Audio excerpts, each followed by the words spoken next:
welcome to a brand new Mock the Week. I'm Dara Ó Briain. Joining me are Milton Jones, Rhys James and Lou Sanders, Angela Barnes, Ed Byrne and Ahar Shah.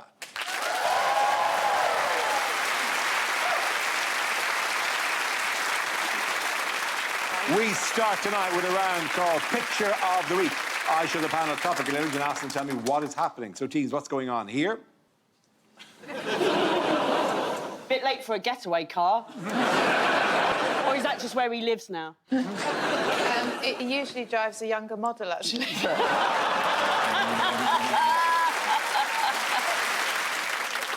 That's just a bloke looking at himself in the rearview mirror going, "You handsome devil, you've still got it." No, let's not have LBC on today. Let's just listen to some music, actually. Just coming up to a no entry sign and thinking, well, that never stopped me before. Well, he does have the look of a man who's just heard a thud in the boot and realised... I think he works for Uber Eats now. Mostly Pizza Express. He's got a new career now, and this is actually a still from his new travel show, Andrew's Hard Drives. No, this is the TLC Top Gear reboot. Is he running over an old lady so he can get some better news coverage? He's just singing to himself, "Oh, the grand old Duke of York, he had 10,000 mentions in the Epstein file." He's driving to a Morrison's car park to meet a lovely young lady he's spoken to online that definitely isn't a 40-year-old man who's going to film him for Facebook Live. We've all been there. If I didn't know him better, I would say that is the haunted look of a man who knows he's done terrible things and it's all catching up to him. If I didn't know him better. Yeah, and you do know him pretty well. How was that holiday on that island? Anyone give the correct answer? It's Andrew Mountbatten Windsor. Yes, that's his name, yeah. No longer Prince Andrew. Yeah. Oh, and more information? No, it's all right, I'll do fine. You're absolutely right. Yes, of course. This is the news that further evidence has emerged of disgraced former Prince Andrew Mountbatten's involvement with Jeffrey Epstein, increasing pressure on him to testify before the US Congress. Yes, it's only Andrew Mountbatten Windsor, although apparently the Andrews don't want him to be called Andrew anymore. There's a big pet there. Andrew Garfield, even Andrew Tate gets to To be fair, Dara, this isn't the picture of the week. This is absolutely very, very true. This is not the picture. We felt that maybe the handling of the picture could be something that could be done with a sensitivity and delicacy that we are not renowned for. We all are picturing the picture in our head. CPR class that he's attending. The first aid course. The first aid course is going, and do I press here or... Yeah.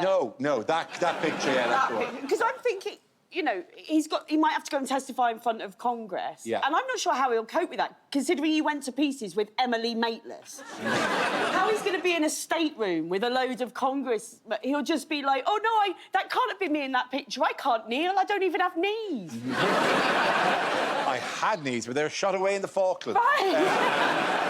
You don't think also to a certain irony, like Congress, that's what got me into all this trouble. But he needs to get a proper punishment, because the last punishment he got for this, basically this exact same thing, is they just stripped him of his titles, right? So basically all that happened is he's got no medals anymore, he's got no castle, and he doesn't get royal security. So his punishment for being in the Epstein files is he has to be me. I don't have any of that stuff, and he is reduced to living my life. That's better than your life. Have you seen the house he's moving into?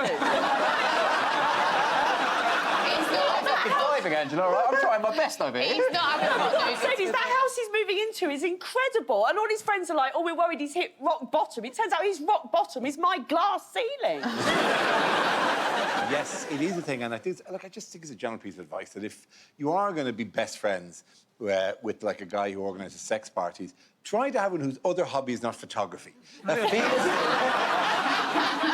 This guy was snapping all the... And, look, this is pre-camera phones. Like, this is like, Andrew, smile. And the thing goes dropped over the head. Like, I mean, oh, like years now. Honestly, this whole thing's made me completely lose trust in billionaires with private islands. You've now got to be looking into anyone who's got an island, right? Tracy, start there. Never trusted those thunderbirds. Right, then you're looking at, what, Isle of Man. Who's this man? What's he done? You know, Love Island. That's obviously run by a pervert. I bet you've got one. I don't have one. For the record, I don't have an island, right? If you think about I've had a number of yachts, but none of you ever come on holiday on my yacht. I keep asking to come on holiday on my yacht, like whatever. You'll all go on Jeffrey Epstein's yacht, but you won't go on my yacht. I don't go on my yacht. It's a blow-up tingy, that's why. A good way of remembering the islands around Britain is Barry White, silly man. And no one is saying that about the Epstein case. No one is doing that. He kept using an alias in the emails, right? But the alias was the Duke. And he signed all the emails off A, and then all the emails, bear in mind, he didn't want them to know who it was if they ever found this, said things like, I can't come that weekend, my mummy's having her diamond jubilee. I've never thought I'd find myself feeling sorry for, like, King Charles and Prince Edward being, you know, the reflected sort of... I think it's got to the point now where they've got to change the name of their Scottish residence, the royals, to Balimoral. if bloody Milton had said that... The royals could change their residence name to Balimoral.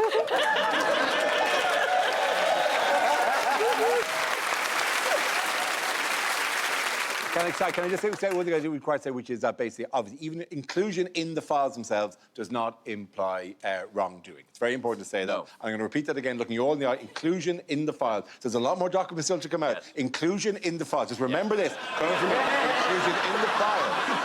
Well, it does not imply any wrongdoing. We all just had a few spam emails in the 90s. I did look. You can go on the Department of Justice website and you can search names in there, right? And I searched your name in there. There's no Dara Ó Briain in the files, you'll be pleased to know. But Dara is mentioned 41 times. This is just fucking your face. including the sentence, Jeffrey thought Dara might like to see this image he took, right? And, OK, fine, your defence might be, oh, it's obviously another Dara. You're not going to believe this. It's genuinely true. Look it up. There are 2 mentions of Megabus. Genuinely.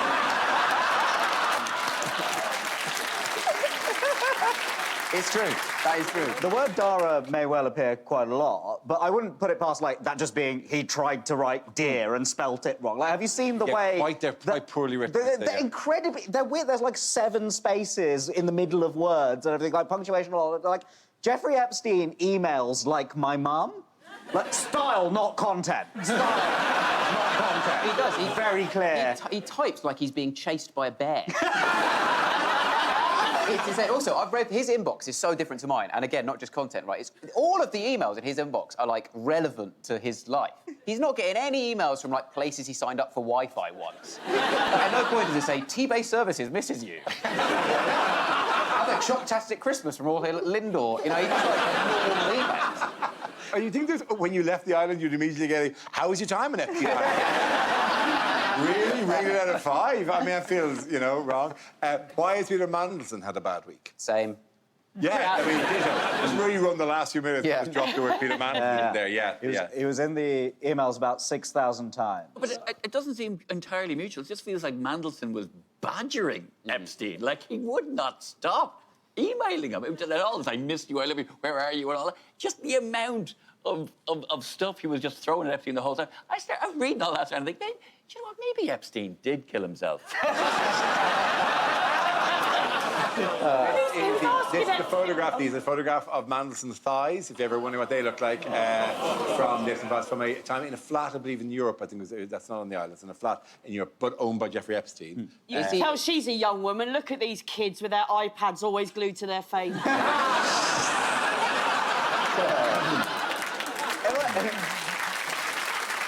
Peter Mandelson's nickname in politics was the Prince of Darkness. And Peter Mandelson's nickname has been the Prince of Darkness for so long that when he was first called the Prince of Darkness, the scary bit was of darkness. Princes are lovely. He was just like, he was giving sensitive information as state secrets and stuff, wasn't he? And it's weird, isn't it? There's a thought that was good. That's what's being investigated. That's like while he was... And it's weird, because sometimes in life we're all faced with, like, a huge, impossible decision of, like, loyalty. Like, who am I loyal to? An international billionaire paedophile or the government I currently work for? All these things about Peter Mandelson are, of course, allegations.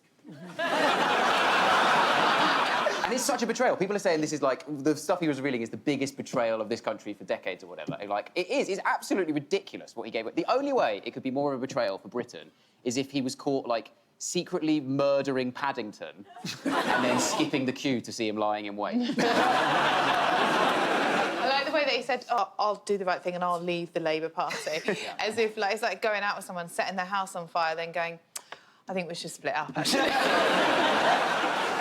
In other news, what by-election has the nation talking this week? Gorton and Denton. It's Gorton and Denton. Gorton and Denton, Can you, unlike the Green Party, correctly spell Gorton? Well, listen, if there's one thing I know about Gorton and Denton, it's that everyone on this panel has today been on the Wikipedia page for Gorton and Denton. The Greens misspelled Gorton in their canvas, yeah? Worst possible thing that can happen to the Greens, because now they've got to print it again. Yeah.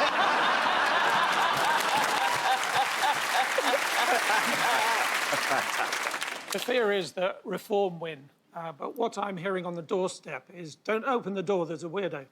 At the end of our points with Lou, Reese and Milton. Join us again after the break.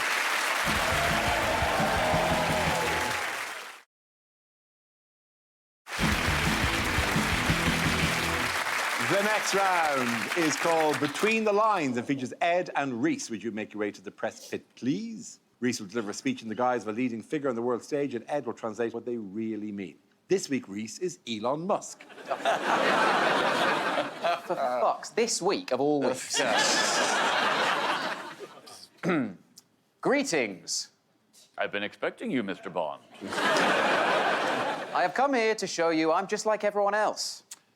And I want to learn about this emotion, love, that you humans talk about. I am determined to make space travel safe and simple. It is time for me to return to my home planet. There's no need to worry about the influence my wealth has bought me. Instead, you should worry about the massive moon laser that I have pointed at New York City. I am a huge believer in the future of X and AI. At least, I think that's what my sons are called. AI could pose a danger to the future of humanity. Especially if I have anything to do with it. I am a good businessman. X is now worth $19 billion. When I bought it, it was worth $44 billion. The future is driverless cars. In the future, a lot of pedestrians are going to die. People say I have turned social media into a space full of hate. And here are their names and addresses. Get them, pile on! If my views are so weird, why do so many people want to meet me? Why do so many women want to date me? I am worth $1 trillion. People have said I'm rude, easily offended, and childish. Ignore those people. They're all big, fat, stinky pedos. Well done, Ed and Reese. Thank you very much.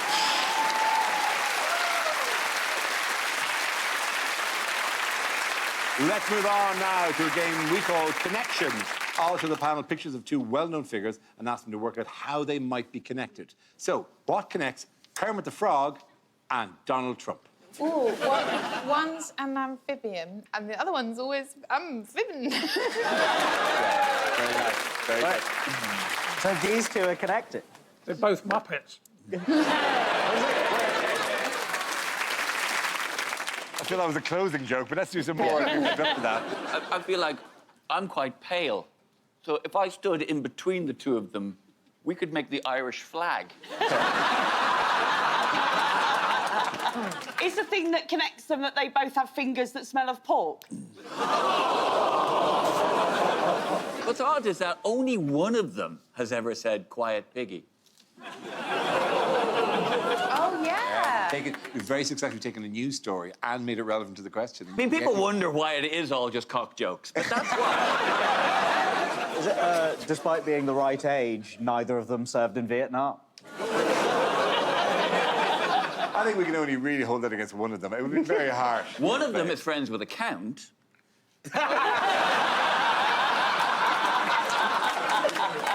Is this how we found out Kermit's in the Epstein files? Surely that was a Say it ain't so, Joe. Surely you typed in Kermit the Frog into the search. Oh, I met him once, but we didn't party together. I just got tax advice. The answer is they both released their own fragrances. That's genuinely, yeah. Oh, right. I Yeah. thought genuinely it was that both of them have a film about their wife. No, I thought that was going to be the answer. no, that's not. I thought it was going to be that they both have green balls. No, it's the answer I just said. They both released their own fragrances. In 1995, Kermit's Amphibia Eau de Toilette was sold exclusively in Bloomingdale's department stores in the US. Meanwhile, President Trump has released a number of scents over the years. I bet he has. Yeah. During meetings. Yeah. His latest was called Victory 45-47, which really was the easiest years to fight in the war. And launched in June last year. Moving on, what's going on here? Oh, that's the size of font he needs to remember his own wife's name.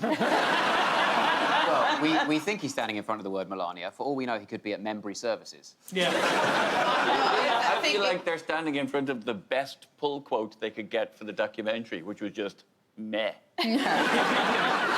If you zoom out, it says mahogany, and that's the colour that they both are.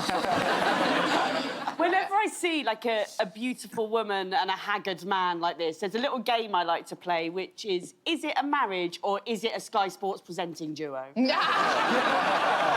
does have the transfer deadline day look about it. I bet Trump saw that sign and thought he was at the Emmys.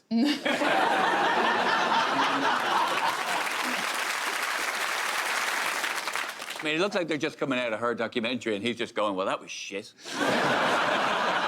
I wanted to go see the John Bishop film. I think they've just come out the opticians and he's going, M-E, I did it perfectly.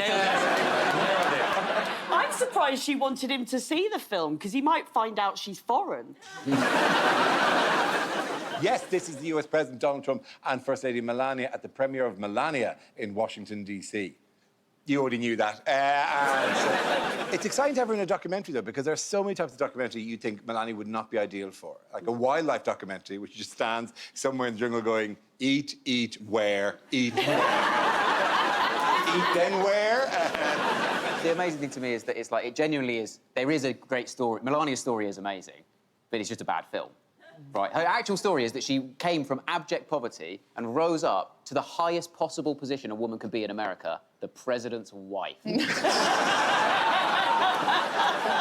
Melania actually got into America on an Einstein visa. Is that real? Is that a thing? Yeah, genuinely. Of course. Of course they did that. Is that what you've got? That's what he's here on. No. The visa I have to get is like just a performer's visa. I have to go into a booth in the American embassy and essentially do the show to somebody sitting behind glass, and I'm there going, lights come up. Picture the scene. I walk out, I go, oh, hello. Act one ends. Like, they go, Jesus, is there much more of this? There's two other acts. The irony is, when we go to America, none of us are getting visas after this segment. Yeah. Big hello to all the guys and gals at Homeland Security. I enjoyed it. I enjoyed watching it, and I would recommend it. Because you can go and see it at the moment as a double bill with Marty Supreme, right? And one of those films is fundamentally about a sociopathic New York con man mistreating women, and the other's about ping pong. At the end of that round, the points go to Angela, Ed and Aher. The next round is called Melania's Disappointing Opening. This game involves Angela and Milton, so if you could make your way to the performance area, please. This round is a stand-up challenge. I launch the wheel of news, and whoever chooses to stop, one of our performers must step forward to talk about that subject. The winner is whoever I think is the funniest. OK, here we go. Let's spin the wheel. The first subject is self-image. Oh, Angela. this. Why are you laughing at that? Oh, you're right, though. My self-image is very different to the real me.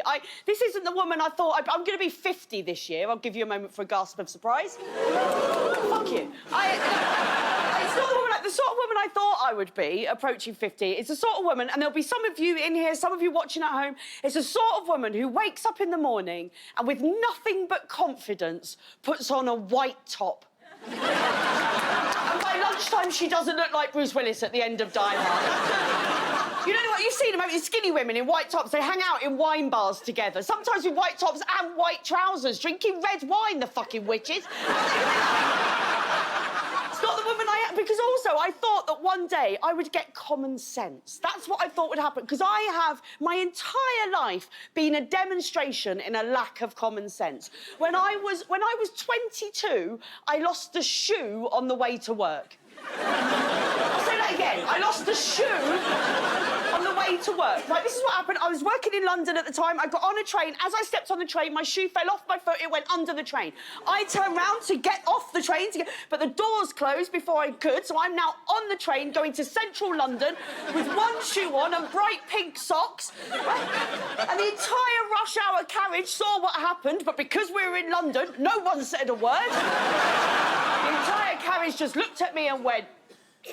And then I've got decisions to make, haven't I? What do I do now? Do I try and get off at the next stop and go back and get my shoe? I'm going to be late for work. I've just started a new job, so I decide I just have to carry on. And then I've got another decision to make, which is what looks more mental, one shoe or no shoe? So I decide no shoes somehow looks slightly less deranged. So I take the other shoe off, put that in my handbag. I now go to work with no shoes on, and I try and style it out all day. And I might have got away with it had my job not been homeless outreach support worker. Thank you very much, Angela. OK, the lead is with Milton. Let's see what your topic is. Let's spin the wheel. The topic is travel. OK.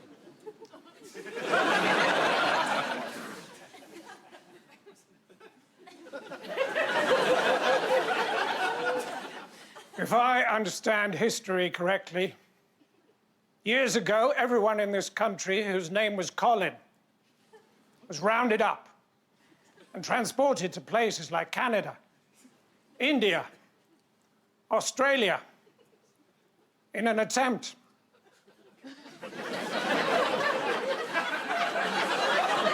some of you seem to be ahead of me. In an attempt, here we go, to colonize the world.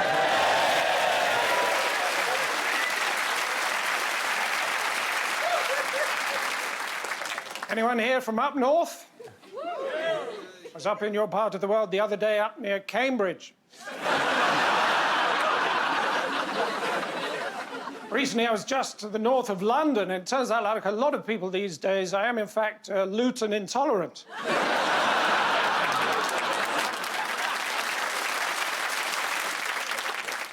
They also really honour the people of Sheffield. Not only did they make the steel, they also had to sell it as well. So in a very real way, he who smelt it dealt it.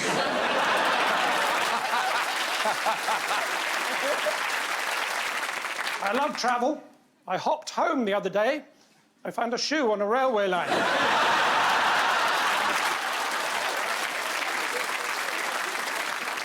Thanks, that doesn't normally work.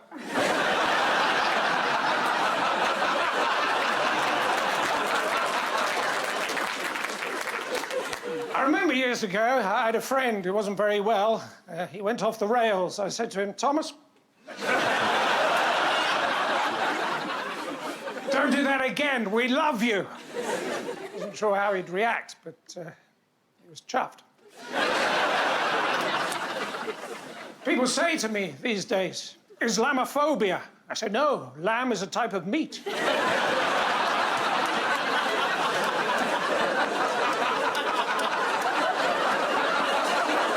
Not phobia. You might have a phobia of lamb. When you were little, you fell into a shepherd's pie. We've all done that. Some strange people out there. Did you hear about that woman who was arrested at Gatwick Airport this morning? 7 baby porcupines in a pillowcase. I don't know how some people sleep at night.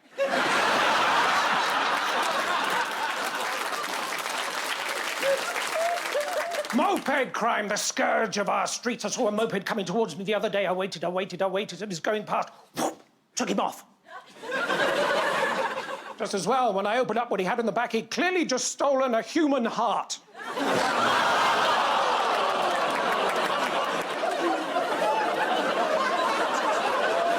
I probably saved a life there. Very good. At the end of that round, the points go to Milton Jones. Join us after the break for more Mock the Week.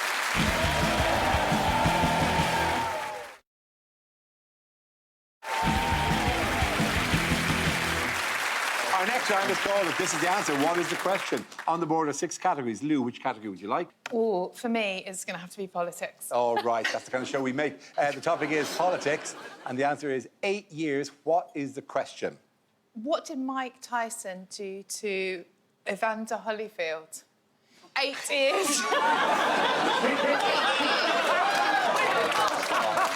years. Do you get it? Yeah.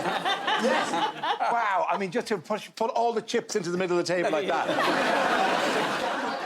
Is it that when the washing machine says it has 1 minute left, how long is actually left? Is it, when is my emergency GP appointment? What age was I? And I said to my mum, I'm no good at mathematics. And she said, well, you're good at other things. Count your blessings. I said, I can't. Is it, what is the age of consent if you own an island? For legal purposes, I am not stating any particular island, nor am I suggesting any particular political figures have visited any particular island. Well, the man from Del Monte is going to be furious. Is it how long would it take me to answer all the messages I got after last week's episode that said, where's Hugh? Is it, at what age, after a frankly unacceptable tour, was I inexplicably given a chocolate factory to try and run by myself? I had absolutely no qualifications to do it. The whole thing was a death trap, frankly. It's shut down. It's a vape shop now. Is it how often is so often in the phrase, I floss every so often? Is it how long's Christmas dinner going to feel at the Beckhams this year? They're all in. They're all in tonight. Is it, how much time have I saved cumulatively in my life since I realised you can just put pasta straight in the kettle? Is it how old do your friends' kids have to be before you can swear at them? Is it, for how long now has Melania been saying to herself, this will be his last Christmas?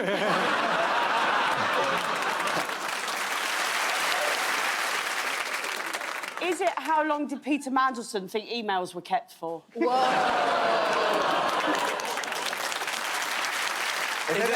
How long is it going to take before I can go to sleep without seeing the image of Peter Mandelson flashing before my eyes? Is it simply, how long's left? That's a guess. That's a guess. Yeah. Is it if you add them all up, how long does it feel like the ads are on this show? Oh, my God. I've seen... the ad. There's one ad of me. I apologise to anyone who thought... Where it's me with the logo behind me, and I saw it mute in a football stadium, and it looked like some out of The Running Man. I just standing there going... And I could see my mouth moving. I was saying, you could earn 1 million credits or die. Sorry, we'll tell it down. Okay. Is it how long is it since I kissed a bat without fear of consequences? Is it how long does it feel like plays last? Big theatre going. No, I don't approve of that joke, actually. Is it, These people only come to shit they can get into for free. Come on. That's our demographic right there. Is it, therefore, is it how long did everyone here save up to come? Is it how old do jockeys look in silhouette? OK, I'm going to move to a correct answer if I can. Is it how long before Trump's Board of Peace changed its name to the First Order? Is it how long would it take you to list all my gods?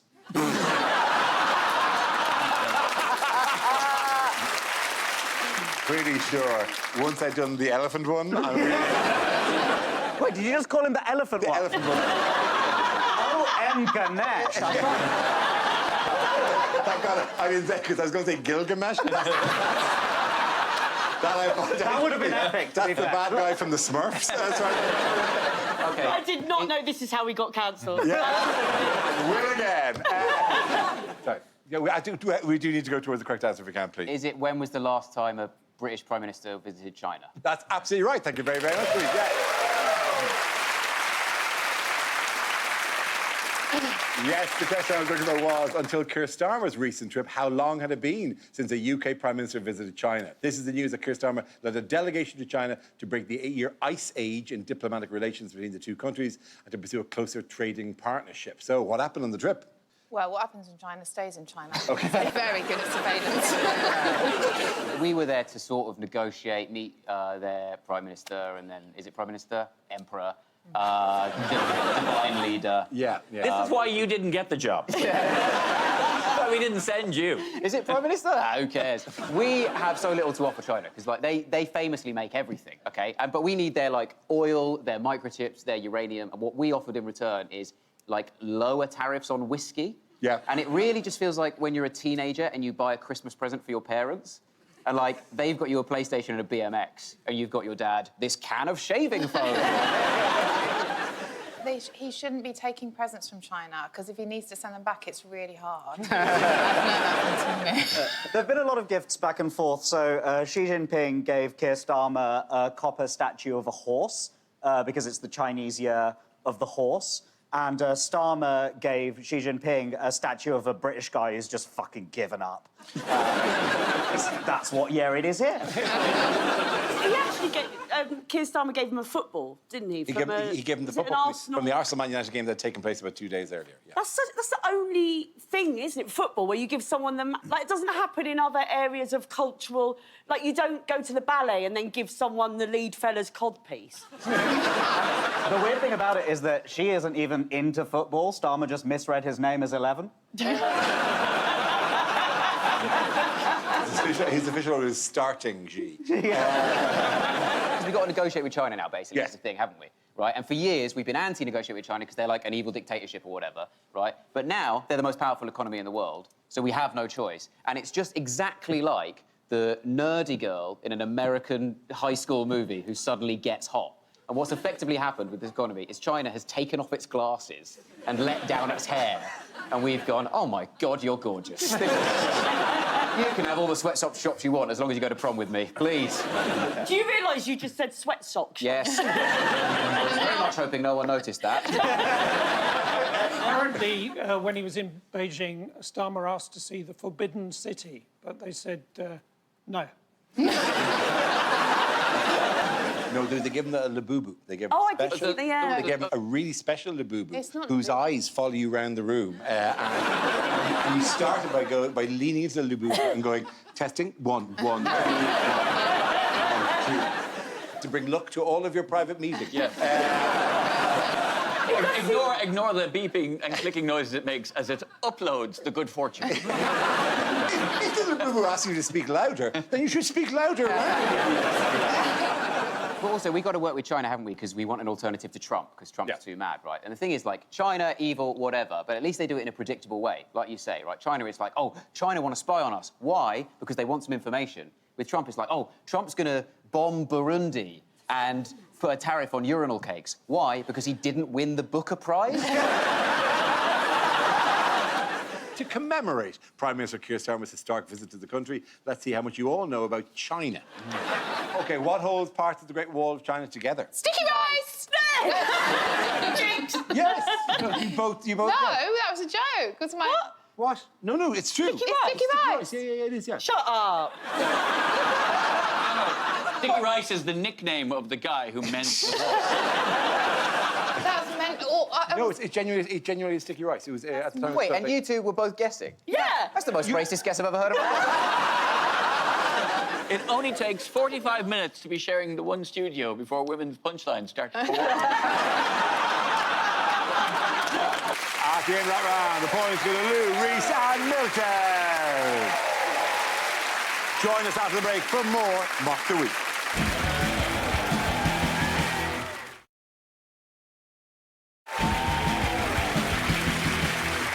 Now we come to scenes we'd like to see, so if everyone can make their way over to the performance area, I'll read out this week's topics and we'll see what our panellists can come up with. OK, here we go. The first subject is things you wouldn't hear on a news programme. We're hearing there's been a spate of people leaving out their legs to trip up some of our correspondents. For more on this, here's our reporter on the ground. On BBC News Tonight, the story of the greatest comeback in TV history. Join me at 10. I'm Hugh Edwards. If you've been affected by any of our stories on tonight's Panorama special on sex addiction, then please call our hotline and speak to Sam. She's hot, she's horny, and she's waiting for your call. And we've just got time to have a look at tomorrow's papers, and the front page of The Guardian has gone with wow, wow, wow, wow. The victim wished to remain anonymous, which, once you get to know him, is just such a Will Patterson thing to do. Next up, tonight's special report on elder care, where we'll be speaking to a representative from Age UK, and for BBC Balance, the ghost of Harold Shipman. Iran... So, is it Iran or Iran? Iran or Iran? Iran. Iran over a child on my way to work this morning. We're going out to our foreign correspondent. I think he's Indian or something. I'm the foreign correspondent. Clive, who writes our autocue, has sadly passed away, so we will be having a minute's silence. Possibly longer if we can't find someone else to do it. If you think watching the BBC TV news is pointless, then you probably tuned in too early. Later, we'll be asking, are newsreaders intentionally trying to make their colleagues sound like perverts? But first, it's over to Wimbledon, where Stephen is getting a good look at the men's semis. Breaking news just in. Today, Piers Morgan let someone finish a sentence. Sport now, and some women have been having a go at football. What? You wouldn't hear that! You wouldn't hear that! It's good that you wouldn't hear that! Misogynists. Sport now, and some Irish people have been having a go at football.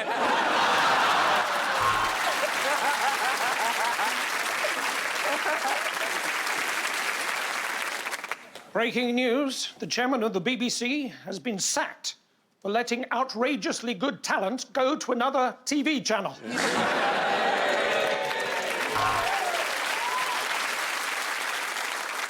Football is shit and boring and played by wankers. Sorry. That was an Irishman having a go at football.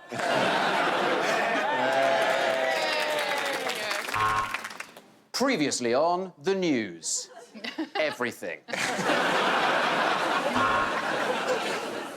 And in business news, the footsie is actually getting a bit much, Steve. Would you mind keeping it professional? That was Josephine with the weather, and if you'd like to see more of Josephine, you're in luck. She is on OnlyFans. You're watching GB News. Over now to have a look at the foreign markets. Is that what they eat? You're watching Question Time, where joining me on the panel are 4 of Britain's most available nut jobs. Travel news now. The London to Brighton line has been suspended due to a shoe on the rail. Sorry I'm late. Trouble with my tits. Me too. We now go live to our Ukraine correspondent. Stephen, you're a few miles outside the conflict. Tell us, what is it like being a pussy? The next topic is unlikely things to hear in a job interview. I'd be happy to come in Wednesday, which is the reason I got fired from the new Addams Family movie.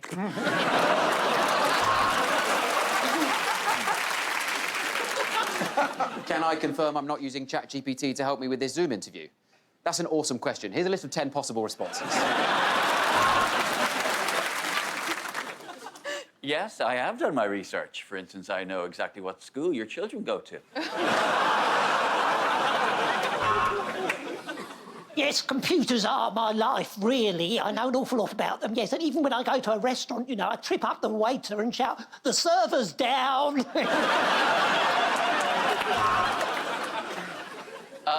The 4-year gap in my CV. Yes, some dipshit cancelled the show.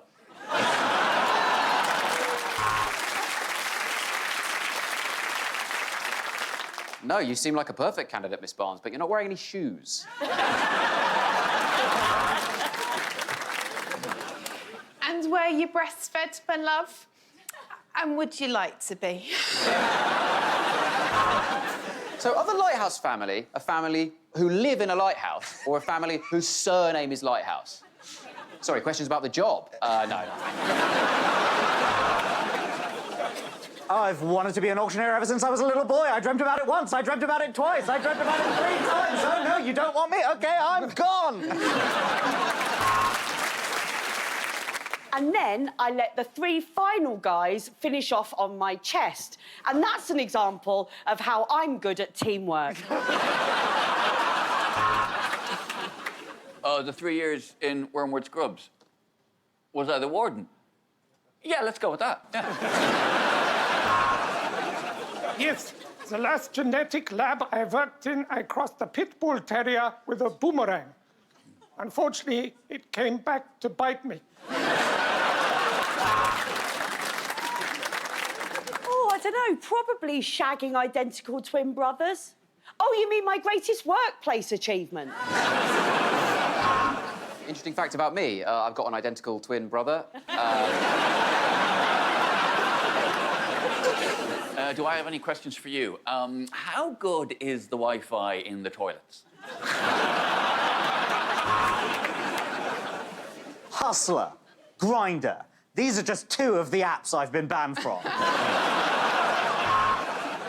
We believe in equal opportunities here, mainly so the women can shut up.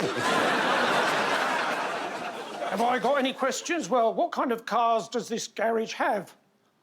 What kind of cars does this garage have? What kind of... Oh, hire.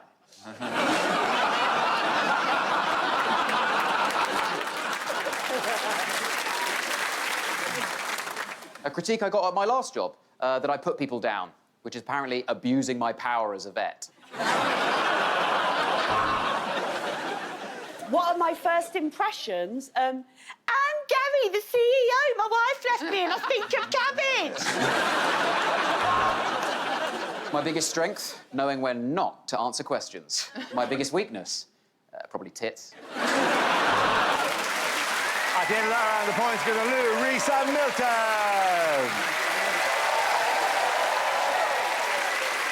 And that's the end of the show. This week's winners are Angela Barnes, Ed Byrne and Ahir Shah. Commiserations to Milton Jones, Reese James and Lou Sanders. Thank you for watching. I'm Dara Ó Briain. Good night.